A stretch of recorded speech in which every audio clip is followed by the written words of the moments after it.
Come on, bro. Hindi ka lang kasi. Kala ko nakakarinig lang.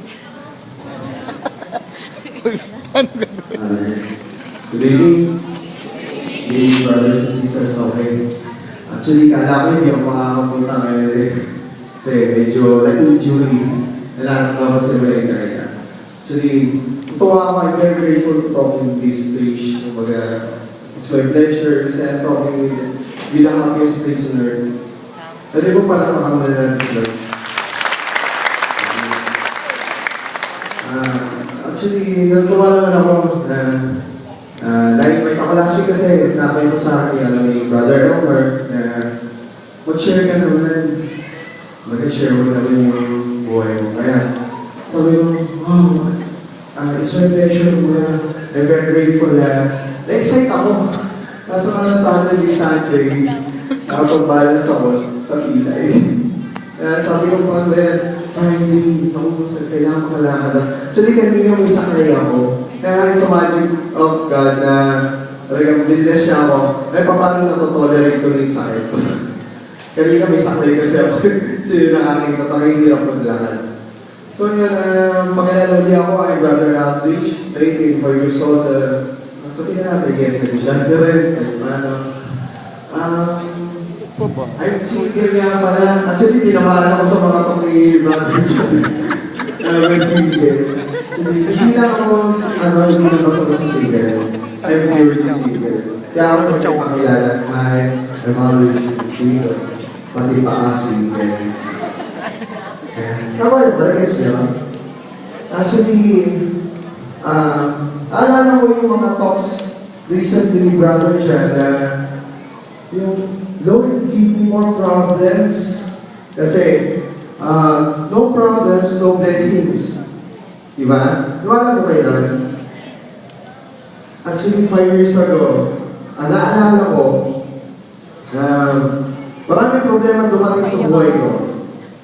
Nalugi ang negosyo, broken hearted, syempre, lagi na lang, no? Consistent. Okay, and then, sabi ko, Lord, why don't you give me more problems para tumibay ako? And then, after 3 days, I remember that day, December 17, 2007, nadinig ako ni God.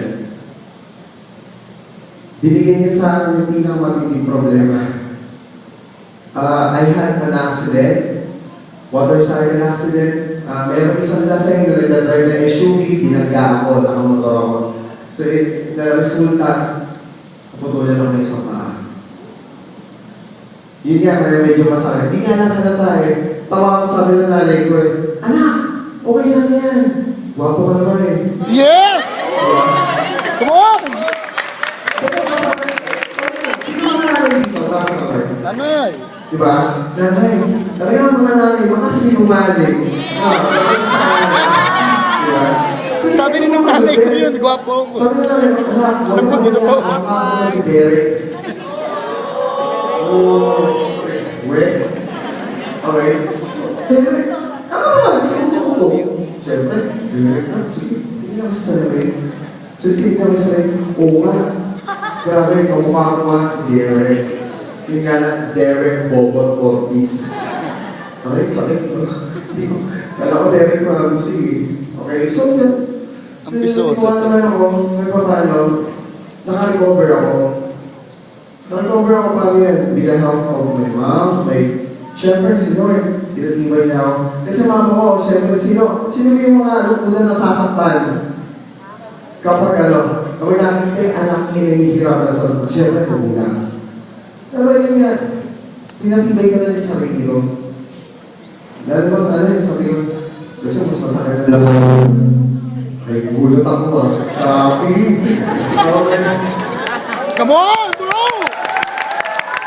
I support you! Kasi may gusto na rin tayo ko, target sa doon, okay na ba kwento?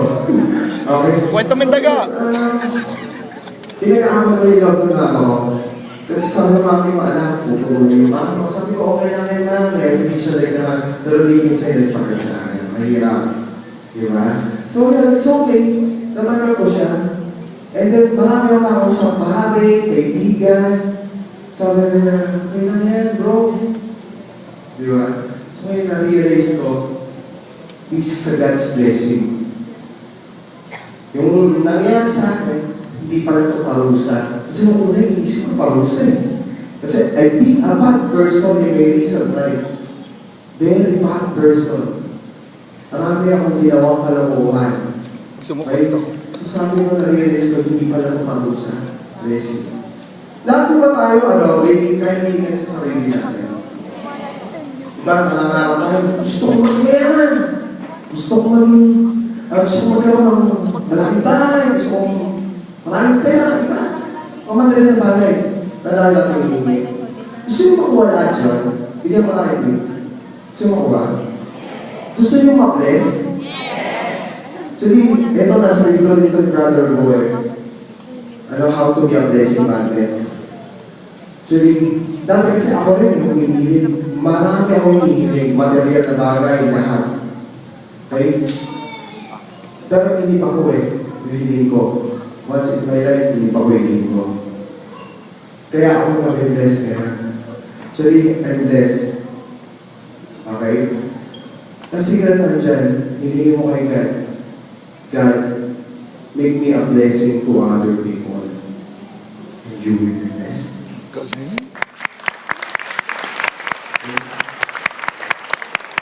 So, hindi namin ka-bless ko sa parang na Diba? Kung gusto mo mag-bless, maging blessing ka sa kapwa mo. Diba? So, lahat tayo may problema, tama? Challenges. Diba? Talagang yan ang buhay kung walang problema. Diba?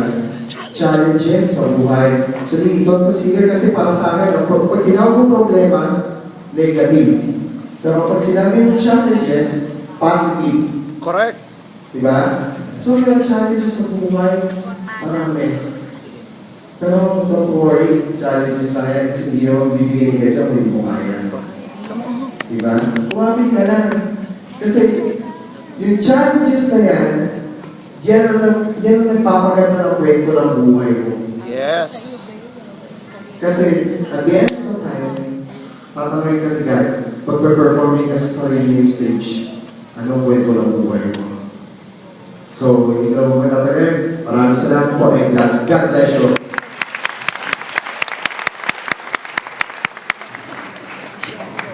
Thank you very much. Palakpakan muli natin sa mga Friend. Alam nyo, sa lahat na natutulan ng paa, siya yung nakangiti pa eh, no? Tulad naman ng tayo.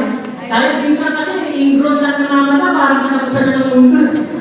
Imagine siya, di ba? Paano putol sa kanya, pero nakukuha ng ngumiti. Alam nyo, hindi madali yun. Hindi po madali yun sa maputulan ng paa. Napakahirap po. Ako nga na-spread lang ako sa ilang araw lang ako hindi makalakad, parang ang hirap talaga ng kahit konting lakad mo lang masakit talaga. Pero tayo, nag-bless tayo ng kanyang patutuon sa buhay na lahat ng pagsubok ay may katumbas na biyaya kapag ito ay napagtalumpayan natin. Amen? Amen. Palapakan natin sila.